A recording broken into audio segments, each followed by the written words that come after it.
se la ponemos para que disimule y parezca, no puede ser un edificio del siglo XX, que parezca del siglo XX. Este es del siglo XX, parece del siglo XX, pero es totalmente respetuoso, funciona como banco, le dio al banco 4 pisos, que el banco necesitaba, no 2 nada más, pero definitivamente es respetuoso. Lo vemos en esta foto, realmente no nos molesta. Yo les digo, no estoy de acuerdo un poco con las cornisas, pero bueno, son detallitos. Tiene estos como barandales de concreto de acero. Es del siglo XX, está bien, es respetuoso. Creo que es en ese sentido, en el sentido en que se debe de hacer la inclusión de edificios en los centros históricos. Y creo que el siglo XX tiene arquitectos lo suficientemente importantes como para poder codearse con los arquitectos importantes de otros siglos. La que sigue, por favor. ¿En dónde está ubicado el banco, perdón? En el centro de la Ciudad de México, es Venustiano Carranza y Gante, creo. Y si no es Gante, es la que sigue de Gante. Bueno, ya dentro de una serie de obras que ha realizado Teodoro González de León solo o en sociedad, en algunos casos con Francisco Serrano, vamos a ver algunos ejemplos. También para que vean cómo ellos individualmente hacen ese tipo de obras. Esto es el centro de gobierno o el edificio de gobierno del estado de Tabasco en Villahermosa. Es un edificio, volvemos a lo mismo, horizontal, con los vanos protegidos, un marco muy claro, el pórtico, etcétera, etcétera, con ese como especie de entrepiso. Aquí recordamos mucho las lecciones de Le Corbusier, esa especie como de paraguas que hace que se refresque la parte de abajo, y en muchas de las oficinas de abajo no hay aire acondicionado y no es realmente necesario. Y además, él ocupa inteligentemente todo ese enorme espacio que queda debajo del paraguas como estacionamiento. Así no hay tantos coches estacionados en la calle, y si bien, claro, esa zona es más calurosa porque es como el colchón, de todas maneras el coche estacionado en la calle, estacionado debajo de un techo, ya mejoró también. ¿Y por qué esta cercanía? Tenemos que recordar que Teodoro González de León estudió y trabajó durante 2 años con Le Corbusier en París. La que sigue, por favor. Esto es el Centro Minero en Pachuca, Hidalgo, donde hay 4 diferentes entidades que decidieron hacer un edificio, y Teodoro González de León son como 4 edificios individuales unidos por esta gran trave, y también unidos, si vemos la siguiente, porque el acceso de todos estos edificios está a través de este patio central circular, que es el que le da cohesión a estos edificios. La que sigue, por favor. Recientemente, un caso curioso, un edificio alto, en este caso él lo explica por una serie de razones, de la necesidad del edificio, de la situación urbana.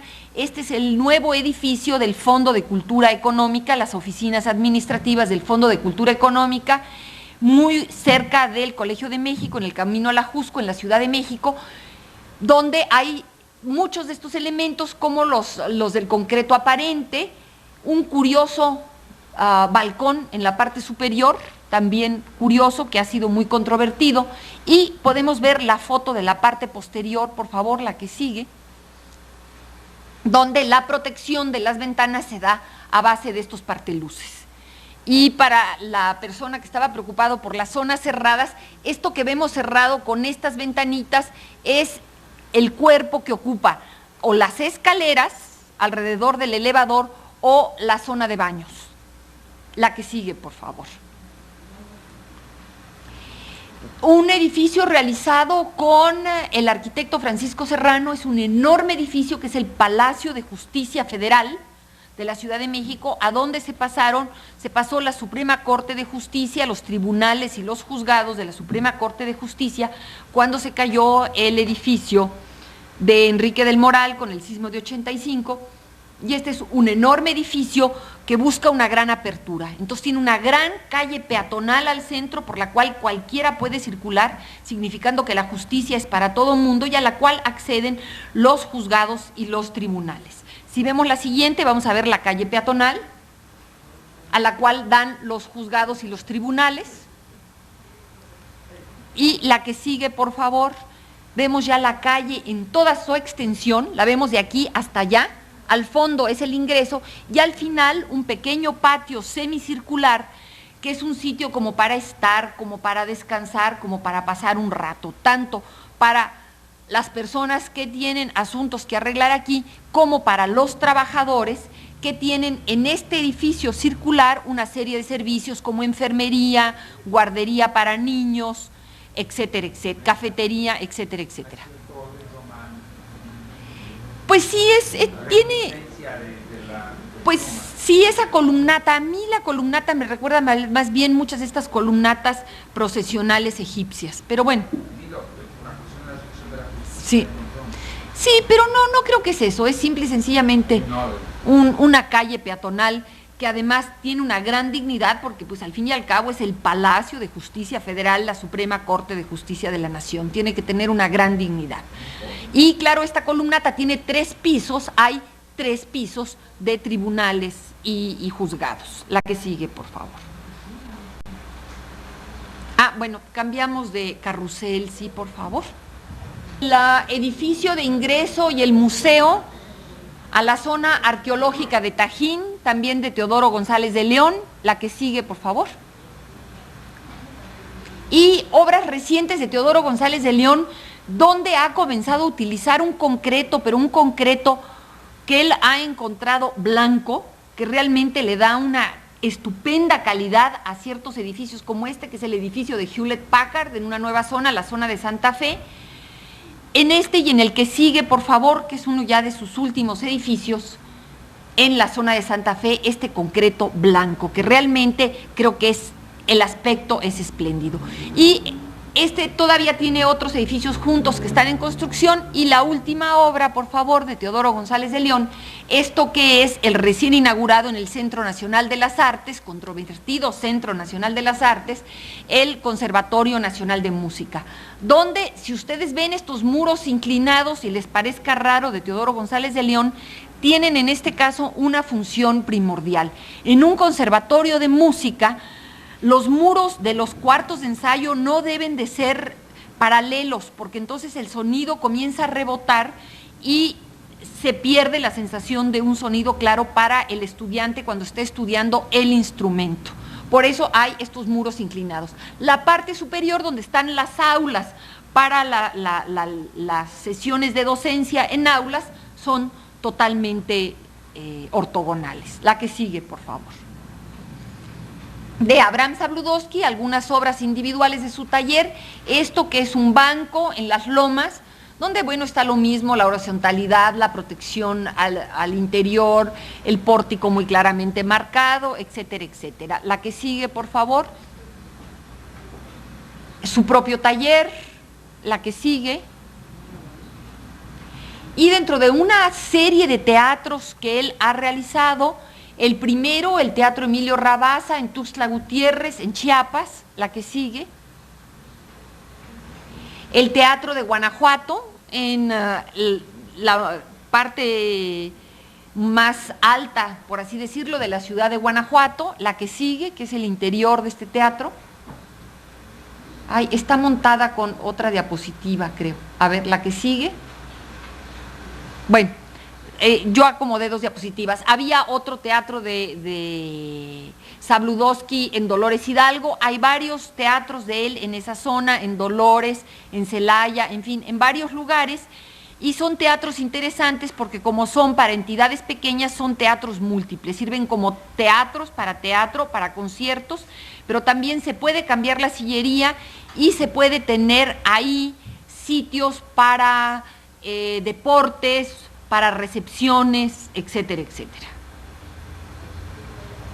Aquí está la otra, maestra. Bueno, este es el Teatro de Dolores Hidalgo. Bueno, dentro de esta misma tendencia, ya muy brevemente veremos algunos otros exponentes. Orso Núñez y Arcadio Artiz en el Centro Cultural Universitario de la Ciudad de México, ellos con edificios con tal vez mayor juego de volumetría y un concreto no plano, sino como rayadito, estriado. La que sigue, esto es la sala Netzahualcóyotl en exterior, y esto es la sala Netzahualcóyotl al interior, que es una estupenda sala de conciertos. La que sigue, por favor. Y dentro de esa misma zona donde está la Biblioteca Nacional, esto que es a la izquierda los teatros, un teatro normal y un teatro experimental, a la derecha el teatro de danza, los cines y las oficinas de difusión cultural. La que sigue, por favor.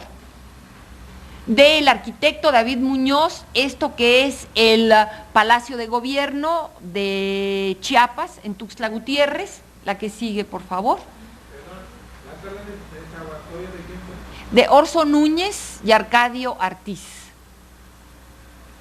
De Alejandro Son, de Guadalajara, esto que son los archivos del estado de Jalisco, y aquí en este caso es muy a propósito que no hay ventanas, hay nada más unas pequeñas ranuras para la luz, porque los principales enemigos de los archivos y del papel son la luz y el polvo, y las ventanas introducen luz y polvo. La que sigue, por favor. Del arquitecto Óscar Bulnes, que ya habíamos visto algunas obras en Monterrey, también hay unas obras dentro de este sentido masivo, horizontal, con pórticos. Son una serie de obras alrededor de la Macroplaza de Monterrey, el Teatro de la Ciudad, la que sigue, el edificio del Infonavit, donde vemos la presencia de Monterrey muy claramente en este enorme paño de cristal. No en balde, Monterrey es el reino de las empresas Vitro, y también de ese ya no puse una foto, el Palacio Legislativo de Monterrey. La que sigue, por favor. Y más recientemente del arquitecto Óscar Bulnes, asociado con Augusto Álvarez, hijo, el Museo de Historia también en la ciudad de Monterrey. La que sigue. Del arquitecto Reina Medina en Aguascalientes, esto que es una vista posterior del Colegio de Arquitectos de Aguascalientes, un poco para demostrar que en muchos otros sitios de diferentes proporciones también hay arquitectos dentro de esta tendencia. La que sigue, por favor. Y algunos arquitectos que están dentro de esta tendencia, pero no utilizando el concreto, sino el ladrillo. El arquitecto Francisco Serrano, que en ocasiones está asociado con Teodoro González de León, aquí asociado con Rafael Mijares, la Universidad Iberoamericana de la Ciudad de México, donde vemos todos estos elementos, la horizontalidad, el gran patio central, que es en este caso un jardín, las pérgolas que protegen, las ventanas muy bien protegidas, en fin, todos estos elementos están presentes aquí. Y por último veremos del arquitecto Gonzalo Gómez Palacio, el CONALEP, la central del CONALEP en Toluca, México, también hecho de concreto, del lado derecho la zona de oficinas y del lado izquierdo la zona de talleres. Con esto concluimos esta tendencia y nos tomamos 10 minutos para ver las dos tendencias que siguen. La tercera de estas tendencias, dentro de una búsqueda de expresiones de lo nacional. Claro, algunas de las cosas que he dicho de las tendencias anteriores van a comenzar a repetirse aquí. Vamos a volver a ver también cómo arquitectos a veces están en una tendencia y a veces están en otra, pero es lógico, ¿no? Es parte de este substrato nacional y regional que hace que algunas de estas cosas sean cercanas las unas a las otras. Bueno, esta tendencia obviamente es una tendencia que está mucho más basada en la recuperación de los valores y de las grandes enseñanzas que tiene la arquitectura vernácula para la arquitectura actual y realmente lo agradable o lo benéfico que puede ser la vida en estos sitios. Este es un pueblo cualquiera de México, este es un pueblo en la zona de Guadalajara, pero puede ser un pueblo cualquiera en México como una muestra de la sabiduría y la constancia de nuestra arquitectura vernácula. En esta zona probablemente es una zona donde llueve mucho, por eso los aleros que protegen tanto las fachadas de las casas de una humedad muy fuerte como a los caminantes de que les dé el sol. También una muestra de que en esta zona debe de llover mucho es que la calle está bastante más baja que las banquetas para que el agua desagüe por ahí. Y bueno, pues la sabiduría de tener, lo que yo les decía, se está mucho más abierto hacia el interior y muy cerrado hacia el exterior. En este caso, nada más la puerta. Las ventanas están todas hacia adentro, hacia los patios y los jardines interiores. La que sigue, por favor. Obviamente, el principal antecedente de esta corriente es Luis Barragán, del cual ya hablamos ayer al principio de esta clase, y de todas las lecciones de Luis Barragán. Lecciones, por ejemplo, como son edificios bastante cerrados, de muros gruesos, con aplanados que se sienten rugosos, algunas veces con colores que provienen de los gustos populares por el color, el empleo de materiales artesanales y de artesanías como decoración también, la presencia de la jardinería y muy especialmente la presencia del agua serán elementos claros y claves dentro de esta arquitectura. También las ventanas son especiales, son dosificadas, y la luz, como lo vimos en la última foto de Luis Barragán, juega un papel muy importante al interior. Aquí en este caso, por ejemplo, vemos que es una ventana bastante grande que da a este patio de acceso de esta casa de Luis Barragán, pero hay un muro enfrente que hace que esta ventana de adentro se vea al muro, y quien entra y tal vez está en este primer patio no verá directamente lo que está sucediendo adentro. La que sigue, por favor. También como antecedente de esta tendencia es el arquitecto, entre algunos otros arquitectos de diversos lugares del mundo, el arquitecto norteamericano Louis Kahn, se escribe K-A-H-N. Esto es el Instituto Salk en La Joya, junto a San Diego, en California, y es para mí la significación, y para muchos arquitectos y muchos arquitectos mexicanos que han seguido a este tipo de arquitectura, la importancia que tiene la relación del entorno con la construcción. El sitio, el lugar donde está construida la obra, tiene que ver con la obra, y la obra también busca tener que ver con el sitio en que está construida. Esto, por ejemplo, lo vimos ya en algunos edificios con anterioridad. Por ejemplo, el taller de Agustín Hernández es muy claro en este sentido. El edificio es así porque está en ese terreno y en ese sitio con esos árboles. También en algunos otros casos es lo mismo, pero en esta tendencia esto es muy claro. El sitio pone en valor al edificio y el edificio pone en valor al sitio. Y obviamente Louis Kahn es un antecedente muy importante de esto, y además, por ejemplo, para uno de los principales arquitectos de esta tendencia, que es Ricardo Legorreta reconoce oficialmente la influencia que la arquitectura de Louis Kahn ha tenido en su propia obra. La que sigue, por favor. Así comenzamos entonces con el principal exponente de esta tendencia, que es Ricardo Legorreta, en el Camino Real de la Ciudad de México, curiosamente también de 1968, y también la primera de las obras de esta tendencia de Ricardo Legorreta. Aquí creo que vale la pena y conviene aclarar un punto. Ricardo Legorreta, a pesar de lo que se dice por ahí, no es discípulo de Luis Barragán, nunca trabajó con Luis Barragán, que es más, en un principio no conocía personalmente a Luis Barragán. Ricardo Legorreta, con quien trabajó, fue jefe de taller y después socio, fue de José Villagrán García. Hablamos de él ayer y es el padre de la arquitectura contemporánea en México. Ricardo Legorreta trabajó como estudiante, después fue jefe de taller y después socio de José Villagrán García, y de él aprendió muchísimo de la arquitectura y del manejo de la arquitectura funcional y de grandes conocimientos de la arquitectura, lo que le permitió dar un paso muy importante. A él le permitió partir, sí, de algunos de los preceptos de Luis Barragán, de esta arquitectura emocional, íntima, con todas estas características que describimos con anterioridad, y le permitió pasar de la casa habitación. Acuérdense que vimos 4 casas y una capilla de Luis Barragán, no hay tantas más. del espacio pequeño, espacio doméstico, donde es muy fácil ser íntimo y es muy fácil ser emocional, y hacer edificios con requerimientos tan difíciles y específicos como es la hotelería o la industria.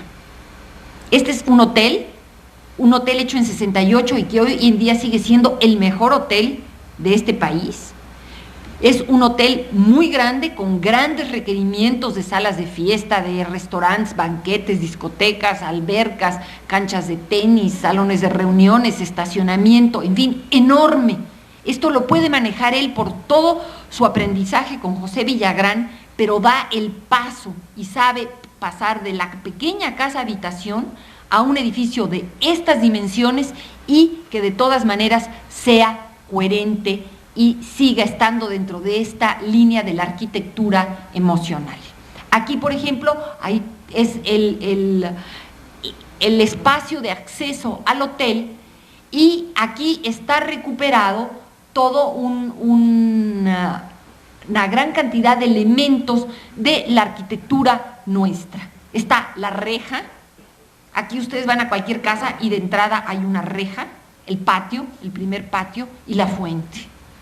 Nos puede parecer obvio, pero es cierto, es esta búsqueda, esta recuperación con obviamente elementos y vocabulario totalmente contemporáneo. La que sigue, por favor, es uno de los patios interiores, y bueno, también esto es de la arquitectura tradicional, los patios, los subsecuentes patios, uno de los patios interiores, este es el patio de la alberca y las diferentes habitaciones que dan a estos patios. En este caso, la protección de la luz se logra poniendo una pequeña terraza o balcón al frente de cada habitación. La que sigue.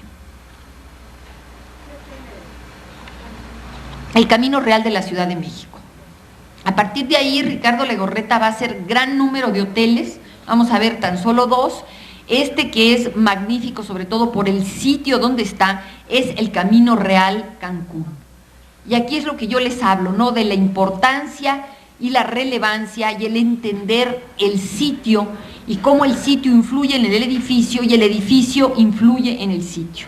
Este sitio, que es una franja de terreno muy angosta entre la laguna de Cancún y el mar, pues sería una franja de terreno sin mayor chiste si no tuviera este elemento arquitectónico tan importante. Pero es un elemento muy respetuoso, no es una torre, no es algo insultante, es un elemento que aprovecha ese sitio y obviamente un elemento realmente extraordinario. En esta foto nos damos cuenta del interés del hotel y nuevamente lo mismo, en este caso tiene muros ligeramente inclinados, no es por una razón de búsqueda prehispanizante, sino porque él siente que así el edificio es menos agresivo en esta franja de terreno que es tan delgada. Y nuevamente la misma idea, los balcones son también la protección al asoleamiento de las recámaras. La que sigue, que es otra vista de este hotel, de la zona de albercas. La que sigue,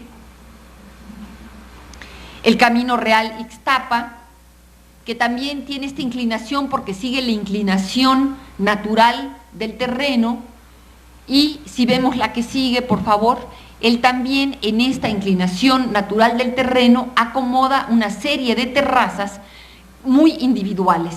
Es imposible ver de una terraza a otra, a menos de que uno se suba a una silla o que haga verdaderamente un circo enorme, no se puede. Esto es nuevamente esta búsqueda y este lograr la privacidad que tanto nos gusta a los mexicanos tener, y por otro lado ofrecer a las personas que van a estos sitios un máximo contacto con la naturaleza. Quien va de vacaciones a la playa busca estar frente al mar, a la puesta de sol, a la brisa, el mayor tiempo posible, y con este tipo de cosas se logra con amplitud. Ricardo Legorreta tiene, ya no traje las fotos porque si no nos tardaríamos mucho, varios otros hoteles. En Cancún construyó recientemente el Hotel Regina, en Huatulco hizo el Club Med y en Estados Unidos hizo también otro hotel. Hizo también uno en Los Cabos, en Cabo San Lucas, en fin, tiene bastantes edificios dentro de este tipo. La que sigue, por favor. También otro de los rubros a los que se ha dedicado con éxito Ricardo Legorreta es a la arquitectura industrial, a la arquitectura de fábricas, a la que muy pocos arquitectos se acercan, como lo vimos cuando hablamos de Ricardo Padilla. Son pocos los arquitectos que se preocupan por las fábricas, porque es algo muy complicado. Hay que entender la técnica del proceso de fabricación para poder hacer un edificio que sea adecuado. Ricardo Legorreta lo logra. Para él es muy importante que el obrero también tenga un sitio digno en donde trabajar, y este es el caso de la fábrica IBM en Guadalajara, Jalisco. La que sigue, por favor. Y dentro de buen número de fábricas traje también nada más 2 ejemplos más, que son los laboratorios Kodak en Tlalpan, en la Ciudad de México, un edificio muy cerrado, pero en este caso entendemos por qué es cerrado. Todos los procesos de revelado, lo único que no quieren es la luz que pueda dañar realmente este tipo de procesos. La que sigue, por favor. Y una que probablemente ustedes conozcan y que si no pueden conocer es lo que era originalmente la fábrica de motores Renault en Gómez Palacio y que hoy en día es la fábrica de motores Chrysler. Son 2 cuerpos y muy interesantes. Traje nada más que es el de oficinas, donde vemos cómo estas ventanas que salen protegen muy bien contra el sol, y la zona de armado de motores que tiene otro tipo de iluminación también protegida del sol. La que sigue, por favor. Ha hecho también Ricardo de Legorreta buen número de edificios y oficinas. Este es un ejemplo de los varios que él ha hecho. Trabajó para Banamex, el centro financiero y banco de Banamex en Monterrey, un edificio muy cerrado hacia el exterior, solo con estas pequeñas ventanitas que protegen, pero con las oficinas ejecutivas en la parte superior del centro financiero. La que sigue, por favor. Que dan a pequeños jardines agradables como esto. Vamos entendiendo entonces más bien creo que esto de la arquitectura emotiva, emocional o de cierta manera agradable al ser humano. La que sigue, por favor.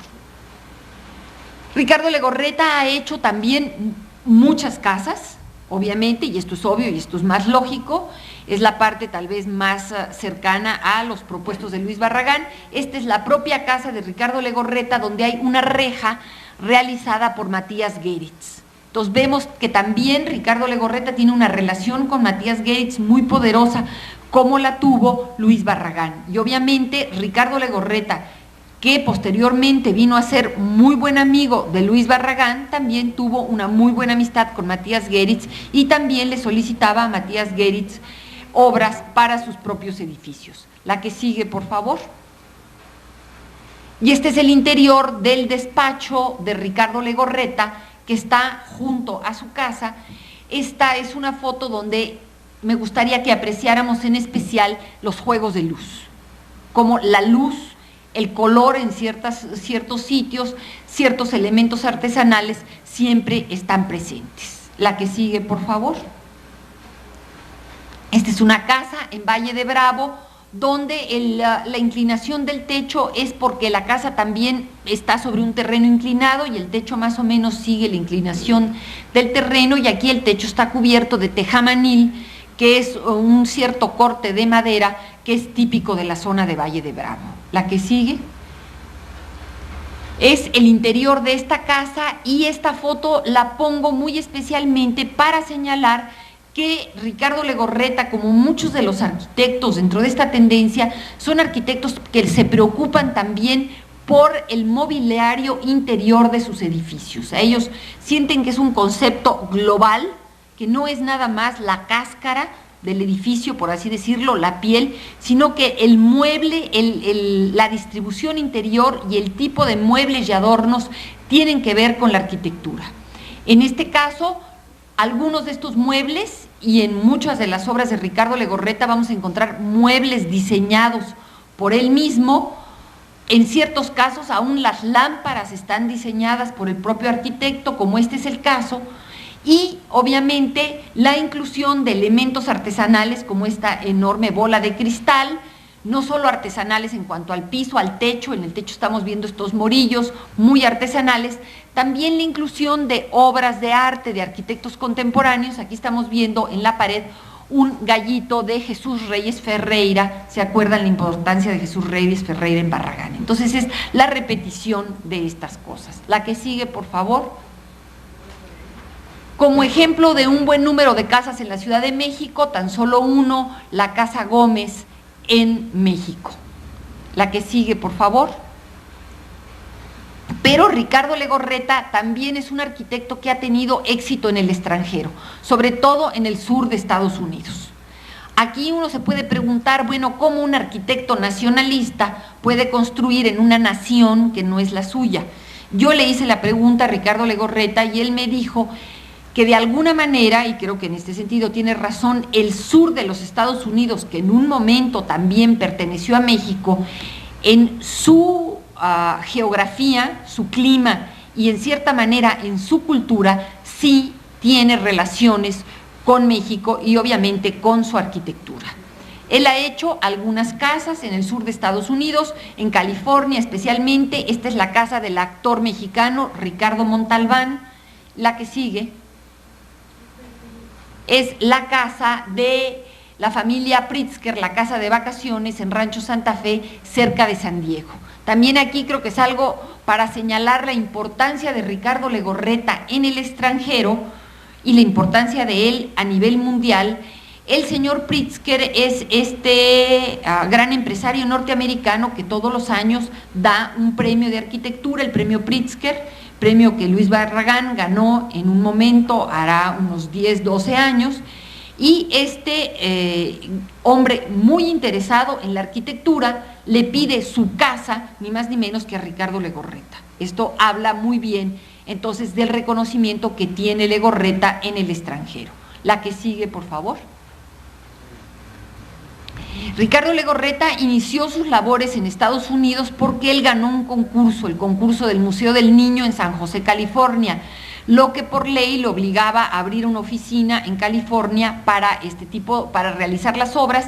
Este es una de las fachadas del Museo del Niño en California y es una de las obras que le abrió la puerta para hacer tanto las casas como, si vemos la que sigue, un gran centro urbano donde él hizo el urbanismo también con un arquitecto norteamericano llamado Romaldo Yurgola, que es la gran central de oficinas de la IBM en los Estados Unidos, en las afueras de Dallas, Texas. Aquí hizo el urbanismo y toda una serie de oficinas. En esta foto tal vez la luz, el agua sean los elementos que debemos de destacar. La que sigue, por favor. Este es uno de los edificios de oficinas en esta zona de Solana, y la siguiente que veremos, por favor, es el interior de este edificio de oficinas. Aquí comenzamos a ver algunos elementos también novedosos de Ricardo Legorreta, que comienza a emplear elementos circulares en su arquitectura y comienza a usar también bóvedas en su arquitectura. La que sigue, por favor. Y esto será más notorio en edificios como este, que es el Museo Marco en la ciudad de Monterrey, donde el edificio exteriormente cumple bastante bien con las alturas y con el sitio que está en la macroplaza, y que al interior, la que sigue por favor, recupera elementos como el patio, pero elementos también diferentes dentro de una arquitectura que poco a poco irá variando. Ricardo Legorreta no se queda estacionado, es un arquitecto creativo, también va progresando dentro de su arquitectura. Tiene estas columnas muy delgadas alrededor del patio, el deambulatorio alrededor del patio es de bóvedas, y tiene elementos como esta bola,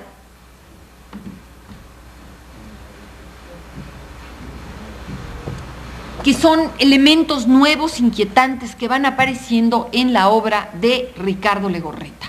Comenzamos a ver una cierta variación que obviamente puede tener en ciertos momentos problemas, porque es lógico, cuando uno comienza a hacer cosas nuevas, puede tener errores, pero sin embargo creo que es válido también aplaudir en Ricardo Legorreta el que no se siga repitiendo a pesar de tener éxito, sino de que siga buscando con su creatividad nuevas soluciones dentro de la arquitectura. La que sigue, por favor. Es el caso muy especial de la catedral, la nueva catedral de Managua, que es un edificio muy importante, iluminado interiormente por estas 64 cupulitas que tienen un acceso de luz. Esto dará al interior, si vemos la siguiente foto, una luminosidad muy especial.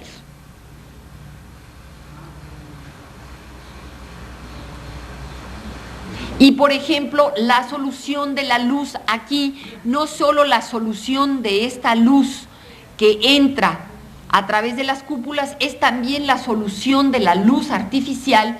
Vemos cómo la luz sale de estas cruces que están planeadas dentro de las columnas o de estas iluminaciones al fondo que son parte integral de la construcción.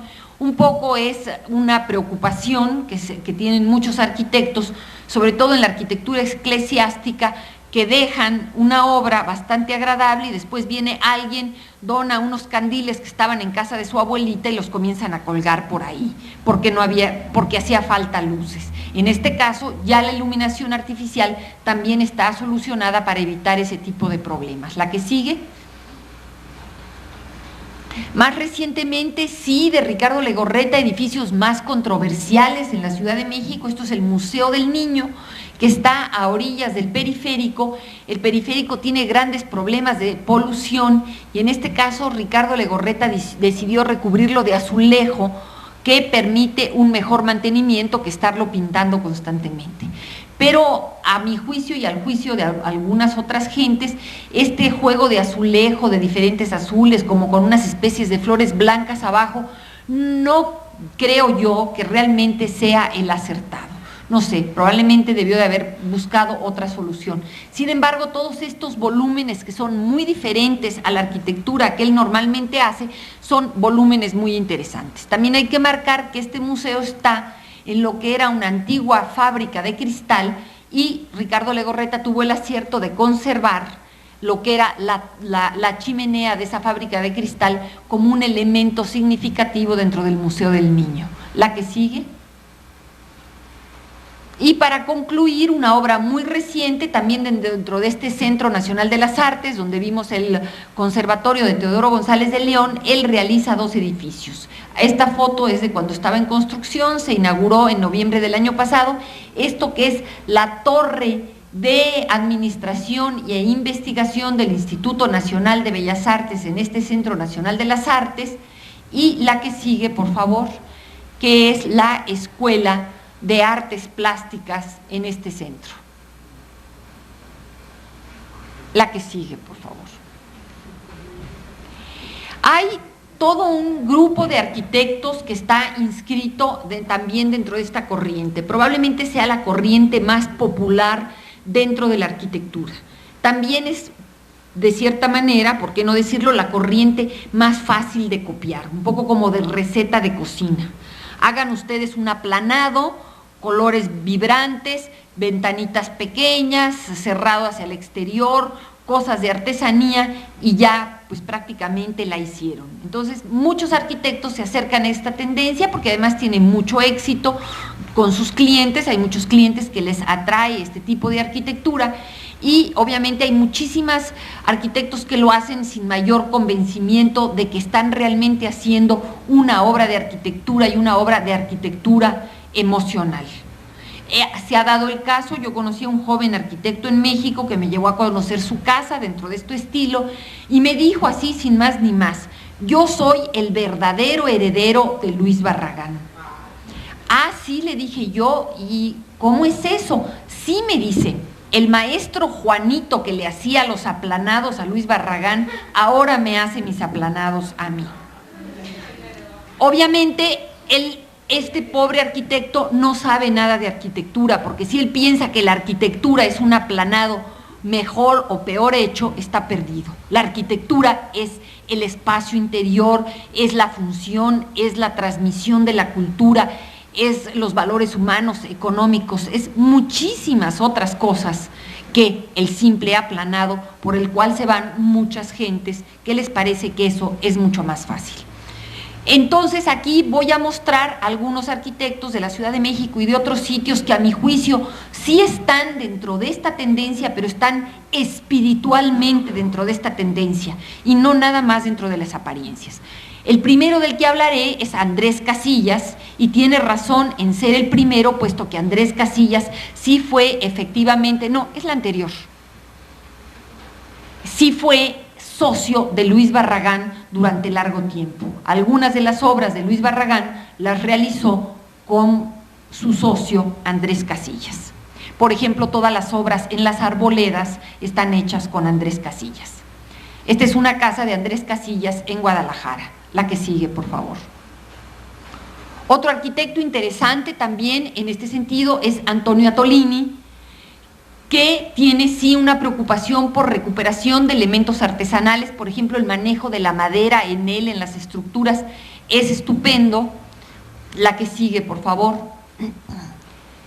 También el comprender ciertos sitios. Este es el convento de Jesús María en San Luis Potosí, muy cerca de la sierra. Es un edificio muy cerrado hacia el exterior, tanto por las condiciones climatológicas como por ser un convento. Un convento debe de estar cerrado al mundo exterior y abrirse al interior a pequeños patios de meditación. La que sigue. Pero probablemente la característica distintiva de Antonio Atolini sea la poliangularidad dentro de sus espacios. Los espacios interiores de Antonio Atolini nunca son, o casi nunca son, cuadrados o rectangulares, son poliangulares, tienen muchos lados. Esto corresponde a la función de las habitaciones y cómo se van empalmando unos con otras, y también a los movimientos del terreno. Esto es el interior de su propio despacho de arquitectura, y aquí vemos estos diferentes ángulos no cuadrados dentro de la arquitectura de Antonio Atolini, que es parte de su riqueza. Y obviamente Antonio Atolini, hay que señalarlo, también es un arquitecto preocupado por el mobiliario, y él es un gran diseñador de muebles y un gran diseñador de elementos como lámparas, jaladeras, en fin. Trabaja muy bien y sabe muy bien cómo se trabaja la madera, la cerámica, los metales, la plata, los tapices, y los diseña muy bien para que queden integrados en sus obras. Aquí vemos ejemplos de sillas, tapetes, lámparas y obviamente también elementos de la artesanía popular. La que sigue, por favor. Y más recientemente a todo esto agrega una serie de nuevos volúmenes, algunas veces en concreto, como vemos en esto, que es el comedor Bardal, volúmenes donde está presente también el concreto aparente. Son búsquedas dentro de esta tendencia.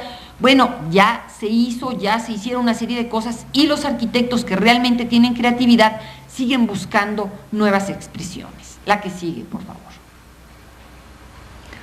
Otros arquitectos dentro de esta tendencia, hay varios, entonces traje prácticamente casi nada más una foto de ellos, pero es para que vean ustedes la amplitud de este panorama. Esto es José Antonio Aldrete con un par de casas gemelas en San Ángel, en la Ciudad de México.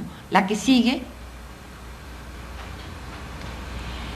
El arquitecto Antonio Toca, original de la Ciudad de México, pero que vivió una época en Culiacán, y esta es una casa en la ciudad de Culiacán. La que sigue. El arquitecto Manuel Mestre, sobrino de aquel que vimos, Héctor Mestre, dentro de la arquitectura internacional, una casa en Valle de Bravo. Y aquí entendemos estos espacios semiabiertos y la inclusión, por ejemplo, de la chimenea, porque Valle de Bravo es un sitio que en invierno llega a ser bastante fresco. La que sigue, que es una casa de José Iturbe, también en Valle de Bravo, y nuevamente vuelve a aparecer la chimenea. La que sigue, una casa del arquitecto Juan Palomar, en sociedad con el arquitecto Petersen, de Guadalajara. Esta es una casa en Colima, en la playa. Una más. Y del arquitecto Augusto Quijano, del que vimos la Universidad del Mayab, una serie de obras, sobre todo casas habitación, en la ciudad de Mérida, también muy cuidadosas dentro de esta tendencia de la arquitectura emocional y muy cuidadosas especialmente del sitio y del clima de Yucatán. Y esta foto la traje especialmente, este es el taller de arquitectura del propio arquitecto Quijano, que es una obra pequeña, como vemos, un edificio angosto, de frente, no demasiado ostentoso, pero cuya calidad de arquitectura le permitió a Augusto Quijano ser el ganador de la Bienal de Arquitectura Mexicana del año pasado. No se necesita para ser ganador de una bienal, de un enorme edificio, un pequeño edificio, si está bien hecho, bien resuelto, bien pensado, obviamente también puede ser reconocido como importante. La que sigue,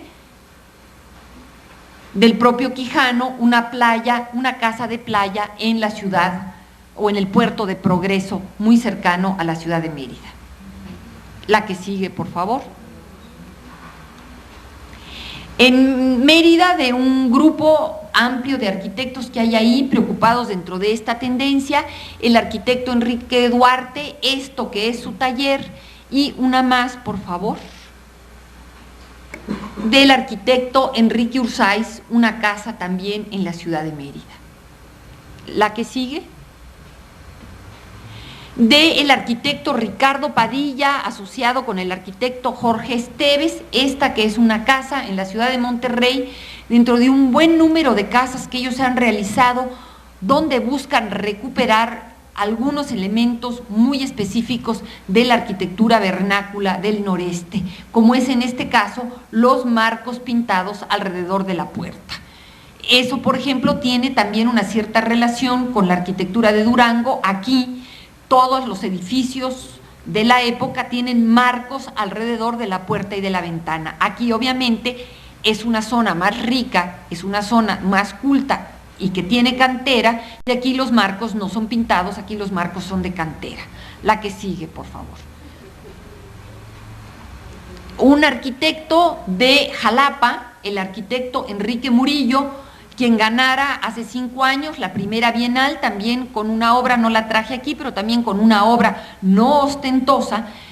Es un arquitecto que conoce muy bien lo que es la zona de Jalapa, que maneja perfectamente el uso del ladrillo, y para él la arquitectura emocional no tiene por qué ser de aplanados. Estamos hablando del espíritu de esta arquitectura, esto que es un conjunto de casas y apartamentos denominado con un nombre muy curioso, no sé por qué, pero que se llama la ballena emplumada, pero cuya riqueza realmente está dentro de este juego, de este trabajo dentro del ladrillo. Y si vemos la siguiente, por favor,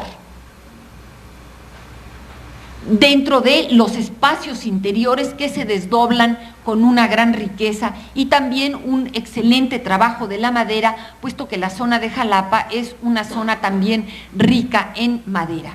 Vemos aquí este espacio, por ejemplo, con ese pequeño tapanco ahí para una pequeña recámara, en fin, cómo se juega con los espacios interiores para que, a pesar de que estos sean pequeños, tengan una gran riqueza. La que sigue, por favor. Una vista de otra casa del arquitecto Murillo, esta está en el camino de Acuatepec de Jalapa. La que sigue. Y de un, por así decir, gran maestro dentro del uso del ladrillo, del arquitecto mexicano Carlos Mijares, que además tiene una gran espiritualidad dentro del uso del ladrillo. Él tiene un buen número de iglesias en la zona de Michoacán, y esta, que es un templo episcopal en la Ciudad de México. El uso del ladrillo en él es un uso extraordinario, pero además un uso muy natural. Él sabe que los artesanos, los albañiles de unas zonas de México manejan muy bien el ladrillo. Él les explica cómo lo van poniendo.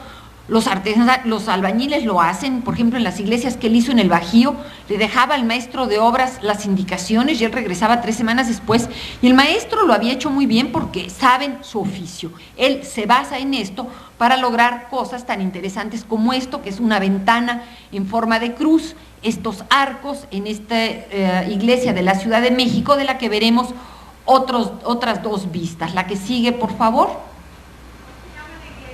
Es el templo episcopal, está en las lomas de Chapultepec. Esta es una vista de esta iglesia donde pusieron un antiguo altar que ellos tienen, neogótico. La que sigue, por favor. Es otra vista del trabajo de estas bóvedas. Obviamente la emotividad, el misticismo aquí está presente, no necesito hacer mayor énfasis. Y obviamente está en el espíritu de esta arquitectura emocional y, como les digo, no tiene nada que ver con el maestro Juanito y sus aplanados. La que sigue, por favor.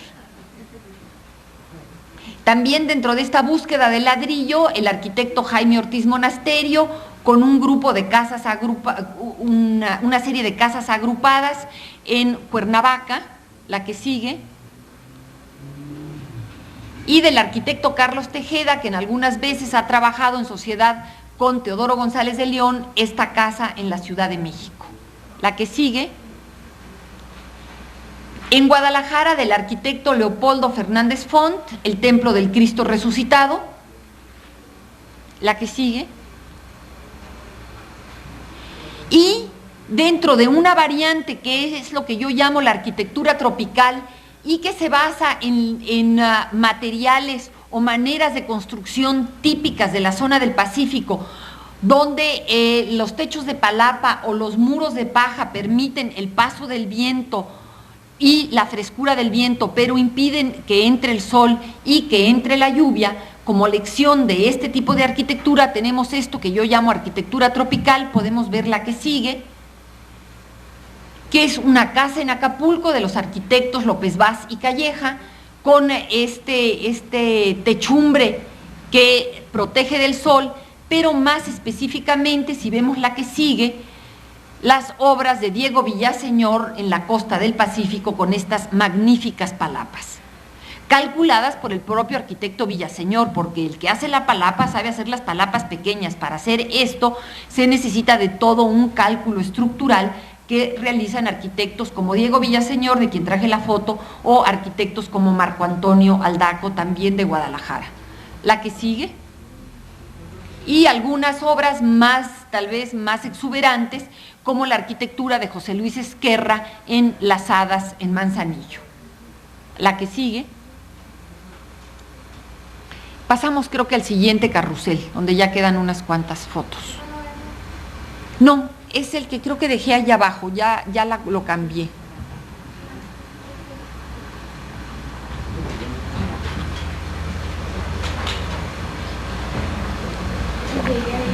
Dentro de las lecciones también de esta emotividad en la arquitectura, pero de las lecciones de urbanismo de Luis Barragán, y dentro de esta tendencia hay una serie de arquitectos que se han preocupado por la cuestión urbana, que también es parte de la arquitectura. Por un lado, si vemos la siguiente, por favor, está Fernando González Gortázar, que es arquitecto y escultor, con una serie de magníficas fuentes en Guadalajara. No puse fotos porque si no, no acabábamos nunca, y estas fuentes que están en Fuenlabrada, a la entrada de Madrid, para que veamos que también hay arquitectos mexicanos que trabajan en el extranjero. La que sigue. Y tal vez uno de los principales arquitectos urbanistas y paisajistas de este país, el arquitecto Mario Shetland, y el grupo de diseño urbano que él encabeza, esto que es la organización central de la plaza del Centro Cultural Mexiquense. En la parte de atrás es la biblioteca del Estado de el arquitecto Ramírez Vázquez, pero la parte urbana de arquitectura del paisaje es de Mario Shetland, y si vemos la siguiente, esto será más aparente en lo que es el recientemente concluido Parque Ecológico en Xochimilco. La que sigue, por favor. Con esto concluimos esta tendencia, que como les digo es tal vez la más popular, la que más arquitectos tiene alrededor de ella y más imitadores, un poco como de receta de cocina, y vamos a pasar a las tendencias, la última de estas tendencias, que es aquella que incluye las vanguardias internacionales. Obviamente esta no es una tendencia nacionalista, pero esto no quita que sean arquitectos de talento y arquitectos que hayan llegado a soluciones importantes. No la debemos de negar, tenemos que entender algunos de sus beneficios, también algunos de sus errores y el deseo de muchos arquitectos de estar dentro de las vanguardias internacionales, y esto también es válido, ¿por qué no? También aquí en México nos interesan las computadoras, también aquí en México utilizamos los faxes y la telefonía celular, también aquí en México podemos tener y producir algunos tipos de arquitectura que estén más dentro de las vanguardias internacionales. Esto es un edificio en Los Ángeles, y la que sigue, por favor, es un edificio del arquitecto Augusto Álvarez en la Ciudad de México, quien vimos ayer y de quien les expliqué detenidamente que no es tan solo una copia del extranjero, que él produce todo un diseño y se producen los elementos para hacer esos diseños en la Ciudad de México. Este es el edificio Parque Reforma. La que sigue, por favor. Y algunos otros arquitectos dentro de esta tendencia del vidrio espejo, por ejemplo, Juan José Díaz Infante, con lo que es el edificio de la Bolsa de Valores, que es el de la derecha, y el domo de la izquierda es la parte de remates de la Bolsa de Valores, la sala de remates. La que sigue, por favor. Pero obviamente dentro de este estilo internacional, bueno, pues algunos arquitectos en la caja de cristal, para ser originales cuando no les da para más, pues sacan un árbol a medio camino. Obviamente sí es el problema de la arquitectura internacional, cuando no se tiene talento, pues es la caja de cristal y alguna que otra cosita ahí para ser originales. La que sigue, por favor. Dentro de las tendencias que hay recientemente de la vanguardia está el posmodernismo, que es una tendencia donde dice todo se vale, se pueden recuperar las columnas de otras épocas y además se pueden cortar las columnas y ponerles luz de neón, y se pueden hacer toda una serie de locuras dentro de esta tendencia que, a mi juicio, en algunos casos ha dado una arquitectura seria, pero que en la mayoría de los casos en realidad es una simple escenografía, una simple fachada, utilizando cualquier tipo de elementos que llamen la atención, sobre todo comercialmente. También se han dado algunos ejemplos en México, como por ejemplo la que sigue. Eso es del arquitecto Michael Graves, la Plaza de Italia en Nueva Orleans. En México se han dado ejemplos como esto, que es el Hotel Marquis en la Ciudad de México, del arquitecto Gorstein, o dentro de muchos ejemplos que se han dado, la que sigue, por favor, dentro de la arquitectura comercial, esta es la Plaza Cachanilla, es un centro comercial en Mexicali, pero hay de esto, obviamente, mucho, desgraciadamente, en todo México, especie de escenografía. La que sigue, por favor. Dentro de un vanguardismo mucho más serio, que es el high-tech, la alta tecnología o la neoconstrucción, que es un edificio verdaderamente estupendo dentro de la tecnología, dentro de la alta tecnología de Norman Foster, el Banco de Shanghai y Hong Kong, en Hong Kong, donde obviamente los grandes y los últimos adelantos de la tecnología están presentes. Algo de esto se ha derivado a México, y digo algo porque obviamente México no es un país de alta tecnología y tendríamos que importar todo esto y saldría carísimo, pero sí hay arquitectos preocupados por la tecnología. Vimos, por ejemplo, que Agustín Hernández también, aún dentro de sus búsquedas nacionales, le preocupa la tecnología, y hay arquitectos que les preocupa la tecnología y lo aplican, por lo menos podemos ver la siguiente, al nivel de la tecnología que hay en México. Es el caso de Aurelio Nuño y su taller. Esto es una de las estaciones del metro de la línea A, donde la tecnología que hay en México, al nivel de lo que hay en México, se aplica en estas estaciones del metro, lo cual además es muy adecuado, puesto que el metro también es una tecnología reciente. La que sigue, por favor. Y en esa misma zona, el propio arquitecto Nuño diseñó los pasos a desnivel, donde pasan automóviles, con una tecnología mexicana, pero pasos a desnivel realmente modernos y agradables. Aquí estamos viendo una estación del metro con esa búsqueda de la tecnología y los pasos a desnivel, que con estos cables y estas tensiones son mucho más agradables que otros pasos a desnivel que realmente llegan a ser muy pesados. Esta es una búsqueda dentro de nuestra tecnología que es lógica, que es válida. Yo no la llamaría alta tecnología porque no es alta tecnología, no la tenemos en México, la podríamos hacer si la importáramos, pero es válido también desarrollar nuestra propia tecnología en aras de aspectos más funcionales y mucho más estéticos también. La que sigue es la calzada de Zaragoza, de la salida de México a Puebla. Y del arquitecto López Guerra, el Museo Tecnológico de Jalapa, recientemente inaugurado, y también me parece muy apropiado usar tecnología como las tridilosas en el techado y en algunos otros aspectos, puesto que es un museo precisamente tecnológico. La que sigue. Y claro, lo que no hay que hacer es caer en estos excesos.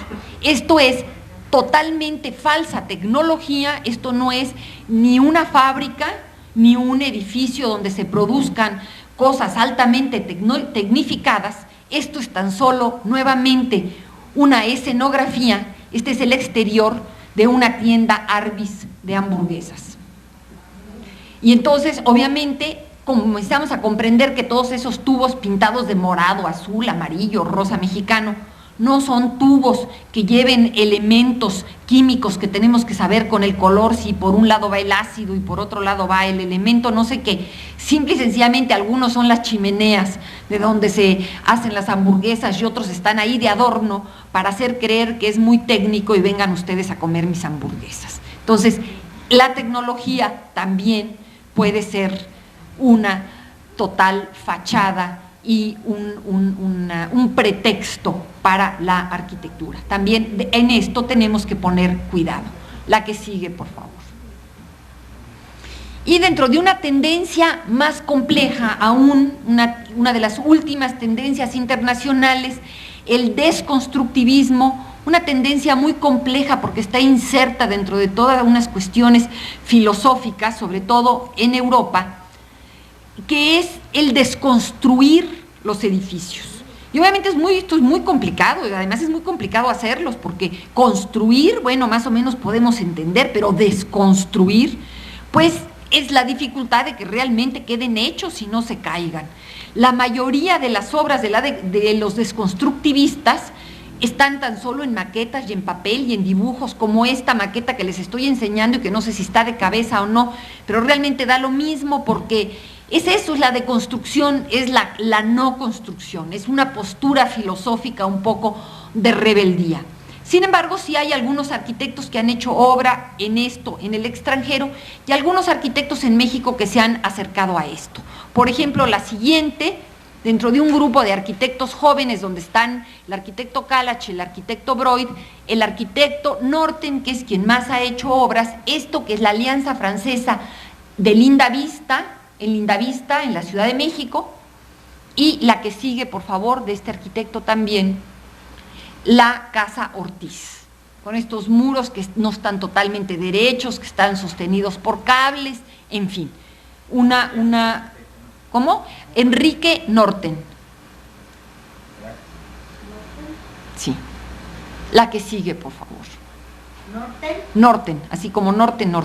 Y este, que es el teatro de los arquitectos López Vaz y Calleja, también en el Centro Nacional de las Artes, que tiene esta tendencia sobre todo al interior. En el interior hay toda una serie de elementos que parece que se están cayendo.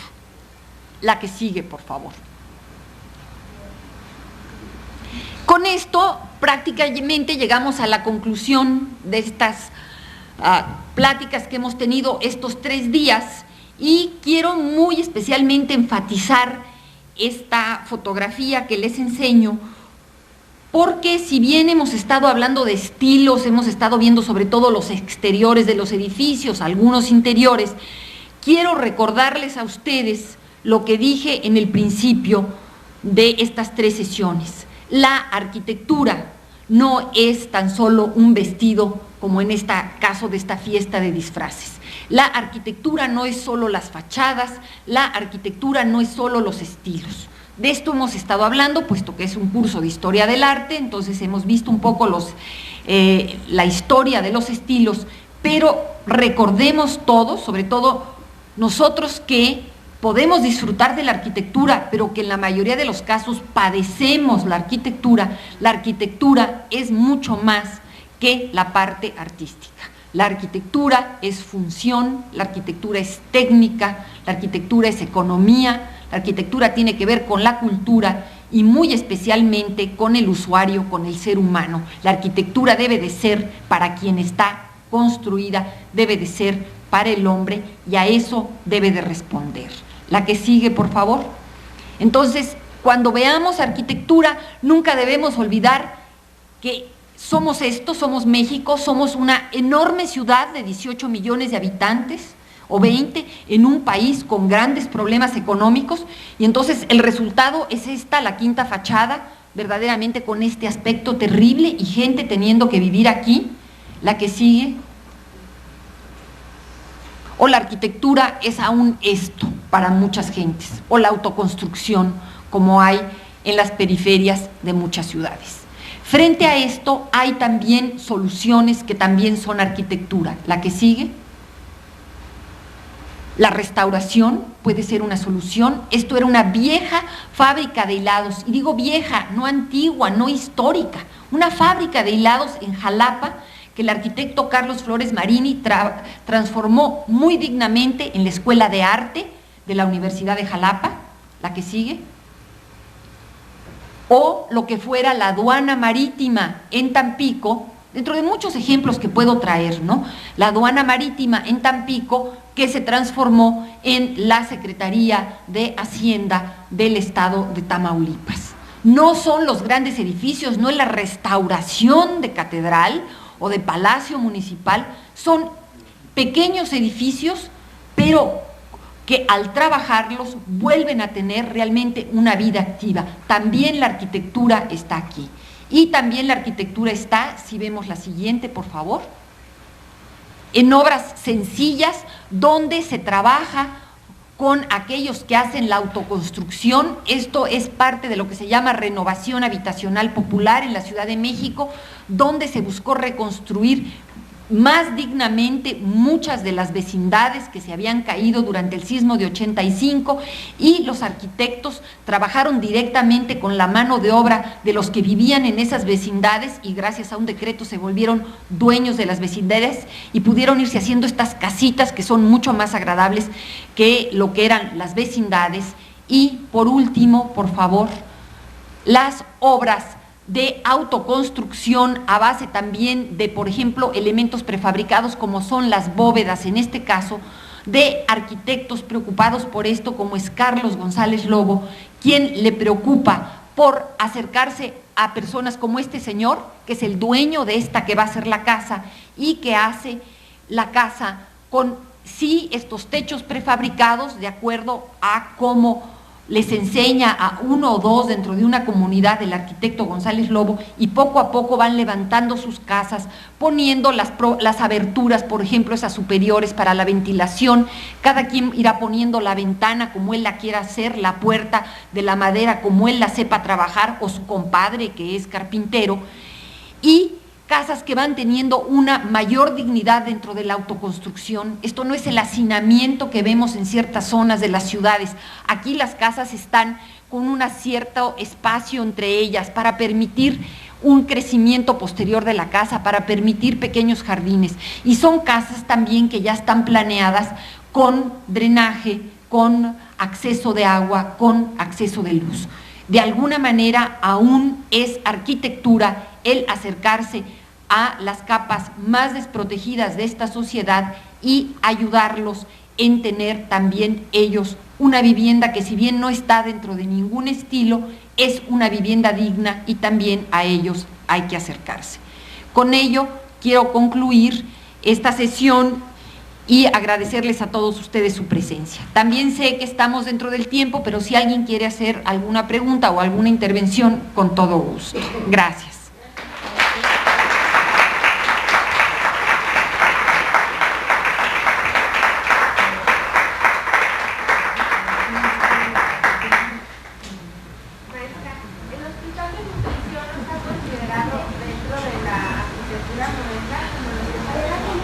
¿Cuál hospital de nutrición?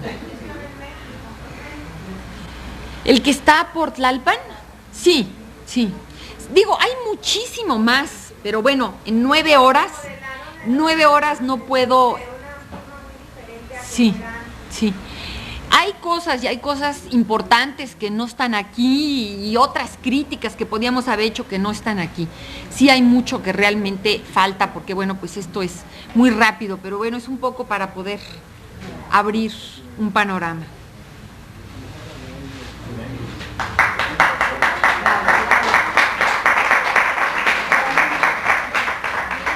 En nombre de todo el voluntariado cultural. Muchas gracias, muy amable, gracias. Bueno, para invitarlos el próximo lunes a las